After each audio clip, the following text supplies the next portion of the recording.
What up, fam? Pat Bountain here. And I'm kind of doing just a little video journaling, thinking loud on just kind of how this pandemic business has been taking effect. And one of the things as we're getting into April now, for those in my area, we're going now on our 4th week of this, so we're about to finish up a month of kind of the isolation kicked out. And for, you know what I mean, is the school shut down 3 weeks ago or more, and now we're in this stage where the endurance aspects of the COVID-19 pandemic are really settling in. And for others across the globe, it's been settled in for quite some time, and the challenges are deeper and different and more unique for them than it is for us, but we're on our way there. And there's others that haven't yet begun to do this, and this will get to you eventually as well. And the reality is that we're now in this spot where we're having to engage ourselves in the long-term battle for this. And it's one of those things where it's worth genuinely appreciating that this is not kind of a one and done situation, that the healthcare ramifications, the political, the economic, the social ramifications of this are going to carry on for a long time, even when there is, say, a vaccine and we all get it and we're allowed to go out without fear. And it's worth thinking that this infection problem is not going to go away until either everyone has gotten it and either survived and gained immunity or died, or there's a vaccine, and it will come with one of those two things. That's the only way that the fear of COVID-19 can possibly be over. And with that means that there's months away of anything that we would consider normalcy. And even at that point, there has to be the next level of fallout and next steps that come with having gotten through a crisis like this, where we have to turn to ourselves and reevaluate our systems, our political ones, the kinds of people and leaders that we've been electing. We have to turn and ask ourselves about our economic system, the idea of infinite growth and how that's been affecting us as people, and how it really could not stand up to something like a pandemic.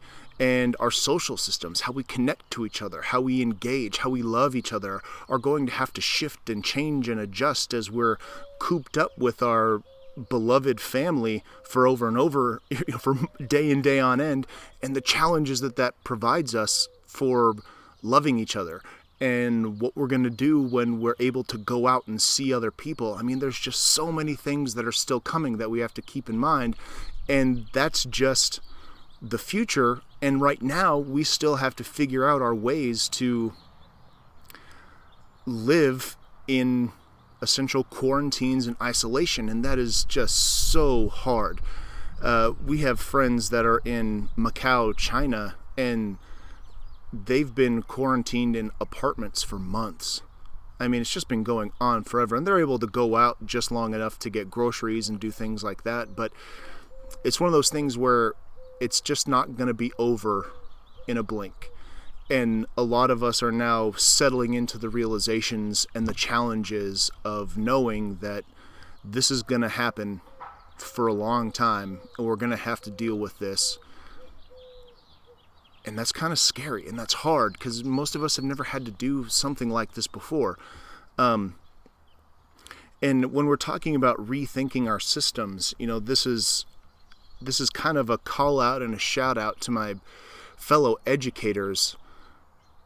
As we rethink all of the systems, our education one is definitely one that has to be readdressed and reasserted, because it has been so structured and stratified that we now have a perfect opportunity in our hands now. And I have to express my genuine gratitude at being a teacher in this moment, because as this crisis develops and the solutions to it are engineered and implemented, we get to be on the ground floor of doing something purposeful and meaningful in the face of chaos. We get to take the chaos and turn it into a meaningful and useful order in the future.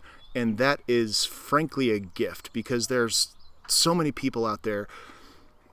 And this is one of the things that a lot of people may not appreciate, is not only are so many people out there out of work and left with no source of income and no affiliation to healthcare because of the loss of the job, and there's all those extremely real and painful and horrifying problems that people are facing. But on top of that, they were called non-essential workers.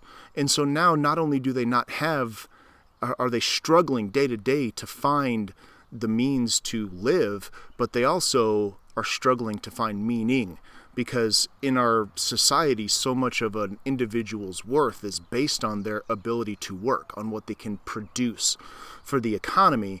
And with that taken out from under our economy, I mean, huge swaths of production, what does a person do with their sense of self, their sense of meaning? And that is a horrific beast to face and to fight with. And that's why I'm expressing the gratitude of being a teacher, because for me, that is an opportunity to still maintain meaning, to be useful to society.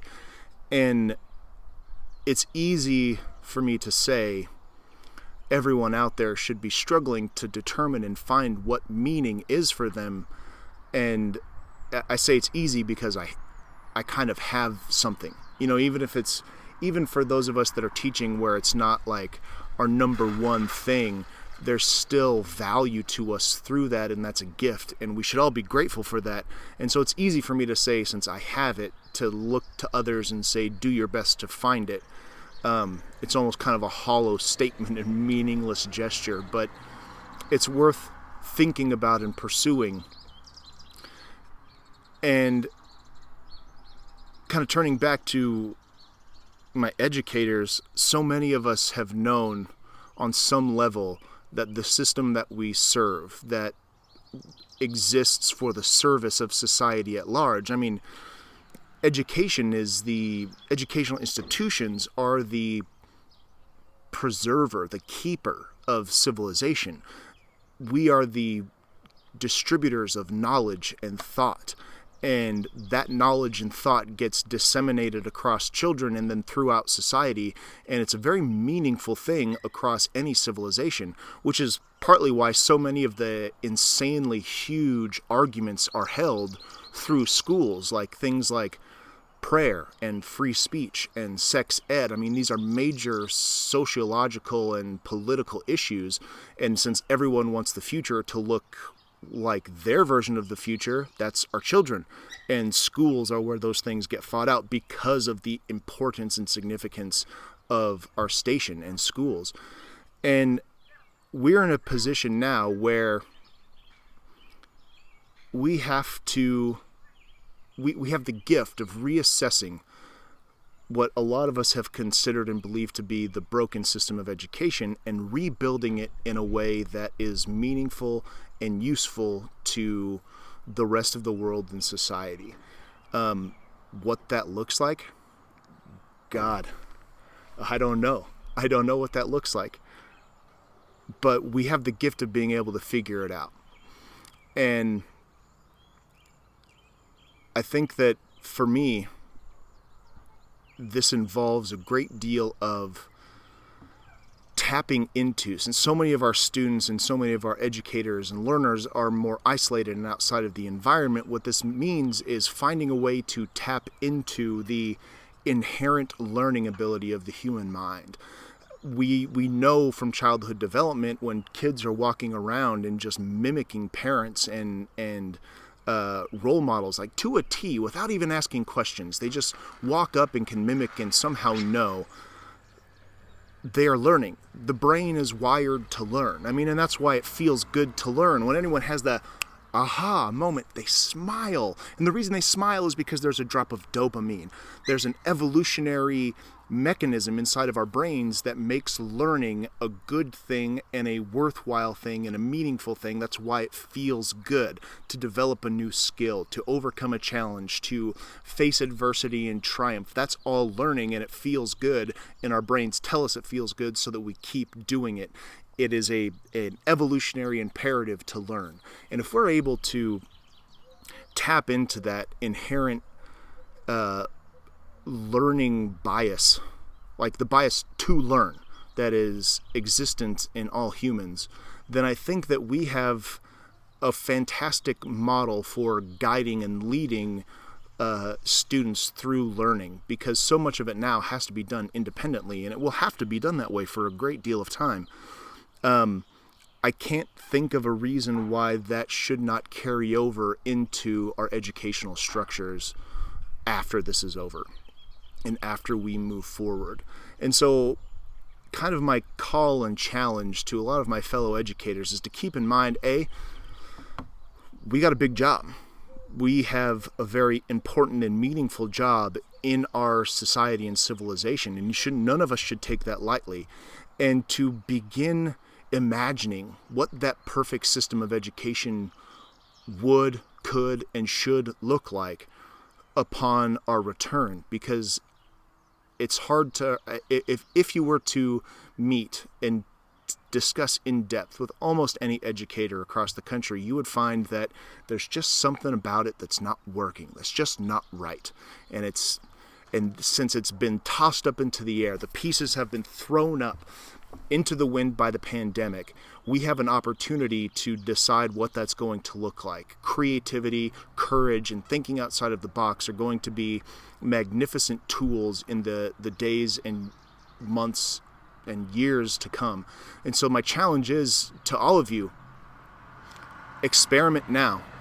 Experiment with the technology, experiment with new platforms, experiment with new ideas, and come up with this new version of what learning can, should, and will look like for our future. I think society depends on it. Civilization depends on it. We have so much that we have to do that we haven't been doing, and we now have an opportunity to do it. So hopefully that was interesting thoughts and inspiring. I hope you all are doing well. I hope you all are staying as sane and filled with as much hope as you possibly can. And we'll see you in the classrooms eventually. Until then, Godspeed, don't get eaten by a bear. And remember, whatever you do for this land, you do for everybody.